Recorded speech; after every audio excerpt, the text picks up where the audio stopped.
So does anyone know what a rotary engine is? Okay. Does anyone know how they work? Okay. Well, today I'm going to tell you. I'm going to tell you how it was developed, what they actually are, and what are the advantages and disadvantages of them. First, I'll tell you how it was developed, though. It was developed by a man named Felix Wankel, a German engineer who never went to college. He wanted to find a more efficient way of powering cars, more efficient than the present day internal combustion engine. So he developed the rotary engine in the 1950s. So now that I've told you a little bit about how it's developed, I'll tell you about what it actually is. But to answer this, we need to know a little bit about the modern day internal combustion engine, which is in like pretty much all automobiles today. So it runs at a 4-cycle which is shown in Figure 1 on the handout. As you can see on part 1 of Figure 1, the intake cycle sucks in a air and fuel mixture into the cylinder, and then part 2, which is a compression, actually pressurizes this air and fuel mixture in the piston. And part 3 of this, which is the combustion, actually causes an explosion, which is caused by the spark, and pushes the piston back down, creating energy.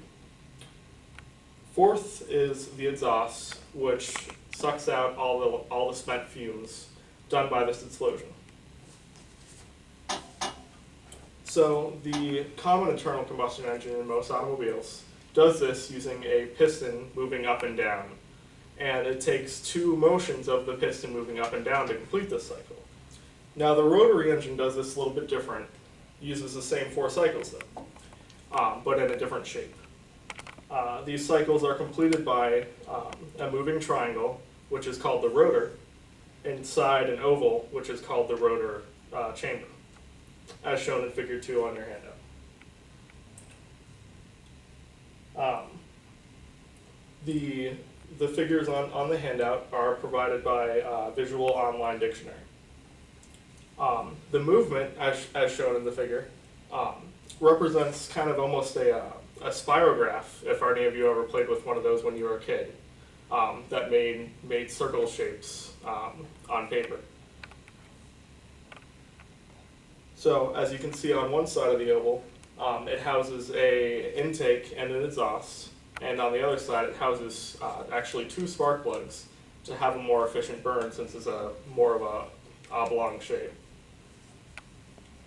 But to keep these chambers separate from one another, they actually added a type of sealant on each tip of the corner here to keep the gases separate from one another. So now that I told you about how it works, I'll tell you about some of the advantages and disadvantages of this engine.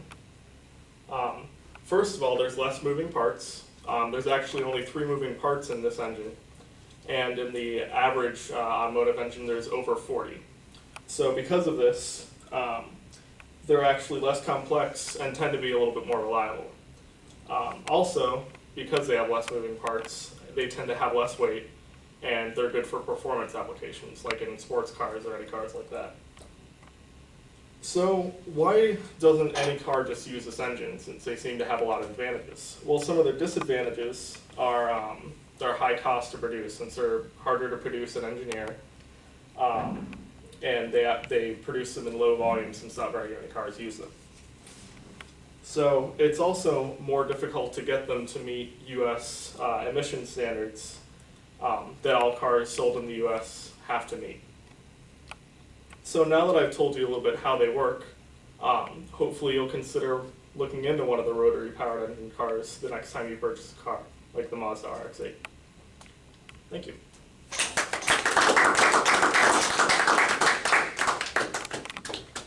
So